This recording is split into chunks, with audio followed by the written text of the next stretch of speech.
This channel does not promote any violent, harmful, or illegal activities. All content provided by this channel is meant for an educational purpose only. UEN Jaipur is a perfect target for prospective students aspiring for good jobs, good education with future-ready skills. আবারও শিরোনামে মুর্শিদাবাদ, আবার খুন তৃণমূল কর্মী। মুর্শিদাবাদের ভরতপুরে এবার বোমার আঘাতে নিহত তৃণমূল কর্মী। সেহালা গ্রামে বাড়ি ফেরার সময় ষষ্ঠী ঘোষ নামে ওই তৃণমূল কর্মীর উপরে হামলা হয়। বাড়ি ফেরার সময় তৃণমূল কর্মীকে লক্ষ্য করে বোমা ছোড়ে দুষ্কৃতীরা। ঘটনাস্থলে মৃত্যু হয় তৃণমূল কর্মীর। কিন্তু কেন এই বিবাদ, কেন দুষ্কৃতীরা তাকেই টার্গেট করলো? গোষ্ঠীদ্বন্দ্বের কোনো কারণ রয়েছে কি এখানে? কথা বলবো আমাদের সঙ্গে আমাদের সহকর্মী মুর্শিদাবাদ থেকে সহকর্মী কৌশিক রয়েছেন। কৌশিক, আবারও ঘটনাস্থল মুর্শিদাবাদ, এবার ভরতপুর, কিন্তু সেই শিরোনামে একটাই খবর, মুর্শিদাবাদে আবার নিহত এক তৃণমূল কর্মী। কেন? পুলিশ এখনো পর্যন্ত কি জানতে পেরেছে? দেখো, এখনো পর্যন্ত কি কারণ সেটা স্পষ্টত জানা যায়নি। তবে পরিবারের পক্ষ থেকে যেটা দাবি করা হচ্ছে, পুরনো একটি বিবাদ রয়েছে।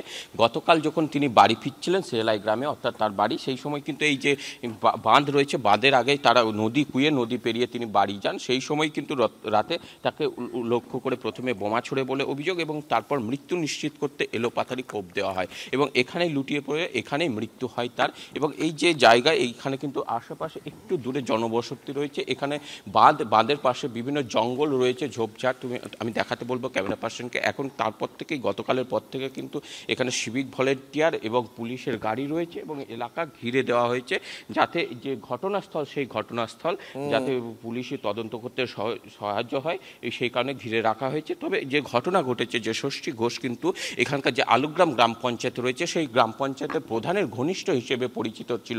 তবে মনে করা হচ্ছে রাজনৈতিক কারণেই কিন্তু তাকে খুন করা হয়েছে, এমনটাই মনে করা হচ্ছে। কারণ যে পঞ্চায়েত, আলুগ্রাম গ্রাম পঞ্চায়েত, তার প্রধানের ঘনিষ্ঠ হওয়ার কারণে কিন্তু বেশ কিছু শত্রুতা তৈরি হয়েছিল। এবং এই ষষ্ঠী ঘোষের সঙ্গে এবং পারিবারিক যে পরিবারের পক্ষ থেকে যে অভিযোগ করা হচ্ছে, যে সেই কারণেই হয়তো তাকে খুন করা হয়েছে। তবে এখনো গোষ্ঠী দ্বন্দ্ব কিনা সেটা এখনো পর্যন্ত স্পষ্ট নয়। গতকাল যখন ফিরছিলেন ঠিক এই বাঁধের গায়েই কিন্তু তাকে খুন করা হয়েছে এবং তার এখানেই মৃত্যু হয়েছে। ঘটনায় কিন্তু এখনো পর্যন্ত পুলিশের পক্ষ থেকে স্পষ্ট করা হয়নি কি কারণে খুন বা কারা খুন করেছে। তবে একজনকে আটক করে জিজ্ঞাসাবাদ করা হয়েছে, এমনটা পুলিশ সূত্রে জানা যাচ্ছে। তবে এখনো স্পষ্ট নয় গোষ্ঠীদ্বন্দ্ব নাকি অন্য কোনো উদ্দেশ্যে করা হয়েছে। তবে যে ঘটনা তুমি বলছিলে, যে ভরতপুর বিধানসভা হচ্ছে বিধায়ক হুমায়ুন কবিরের এলাকা, সেই এলাকাতেই খুন আবার নতুন করে চাঞ্চল্য ছড়িয়েছে। কারণ তিনি যখন ঘোষণা করেছেন যে নতুন রাজনৈতিক দল তৈরি করবেন, তার মধ্যে কিন্তু গতকাল রাতে এই খুন হয়ে যাওয়া নিয়ে একটা রাজনৈতিক পারদ যে চাপানো তো শুরু হয়েছে। এবং এর পাশাপাশি যে মুর্শিদাবাদ যে ঘটনাস্থল, যে বারংবার এই মুর্শিদাবাদ কিন্তু বিভিন্ন খুন বা বিভিন্ন সন্ত্রাসমূলক বোমাবাজির ঘটনায় বারংবার শিরোনামে উঠে আসে। সেই জায়গায় একেবারে কৌশিক, এরপরে পুলিশি তদন্তে অন্য কোনো সূত্র উঠে আসে কিনা, গোষ্ঠীদ্বন্দ্বের কোনো ইঙ্গিত উঠে আসে কিনা, এদিকে অবশ্যই আমাদের নজর থাকবে। তবে এই মুহূর্তে আরো একবার আপনাদের জানিয়ে রাখি, এই মুহূর্তের সব থেকে বড় খবর, আবারও খুন তৃণমূল কর্মী। ঘটনাস্থল মুর্শিদাবাদের ভরতপুর। যে ভরতপুরের তৃণমূল বিধায়ক হুমায়ুন কবির, তিনি গতকালই ঘোষণা করেছেন যে 15ই আগস্টের পর তিনি নতুন দলের ঘোষণা করবেন। সেই ভরতপুরেই বোমার আঘাতে মৃত্যু হলো এক তৃণমূল কর্মীর। যার মৃত্যু হয়েছে তার নাম ষষ্ঠী ঘোষ। এখনো পর্যন্ত ঠিক কি কারণে এই হামলা এখনো জানা যায়নি। তবে পুলিশ মনে করছে পুরনো বিবাদের জেরে এই খুন হতে পারে।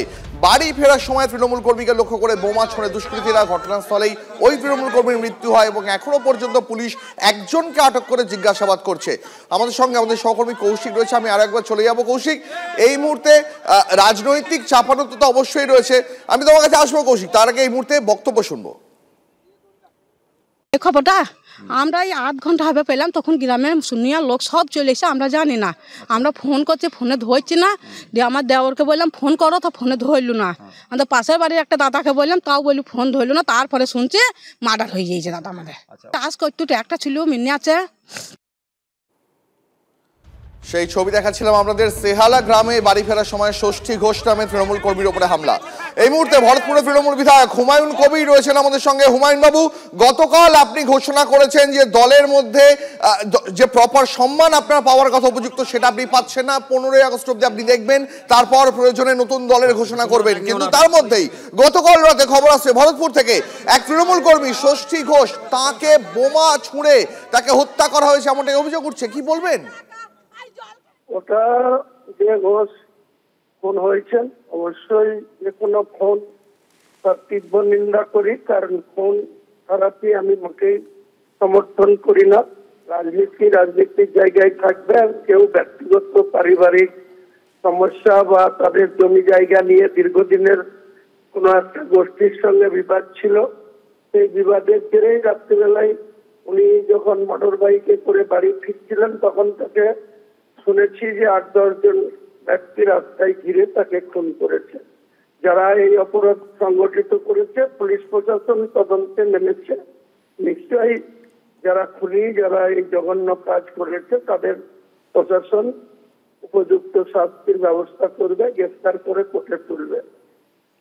হুমায়ুন বাবু, আপনি কি কাউকে সন্দেহ করেন বা আপনার কোনো অভিযোগ রয়েছে কারো বিরুদ্ধে?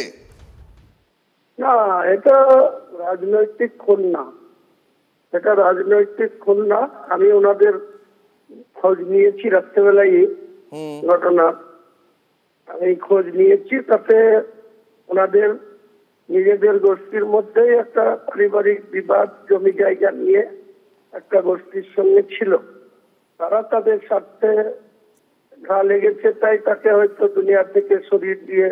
না, কিন্তু হুমায়ুন বাবু, দুষ্কৃতীরা, আমি মানছি যদি পারিবারিক বিবাদ হয়, দুষ্কৃতীরা এত বেপরোয়া কেন হয়ে উঠছে যে একেবারে সরাসরি খুন করে ফেলবে কাউকে? সে মানে পুলিশ প্রশাসন, আইনের ভয় তাদের মধ্যে নেই?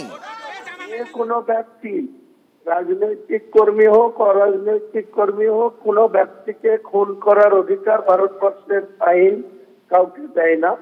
যারা এই জঘন্য খুন খারাপির সঙ্গে যুক্ত হবে, পুলিশ প্রশাসন তাদের বিরুদ্ধে নিরপেক্ষ দৃষ্টিভঙ্গি নিয়ে কোনো কালার না দেখে, কোনো দল না দেখে তার বিরুদ্ধে ব্যবস্থা নেবে। বিচার ব্যবস্থার কাছে তার শাস্তির ব্যবস্থা। ধন্যবাদ আপনাকে।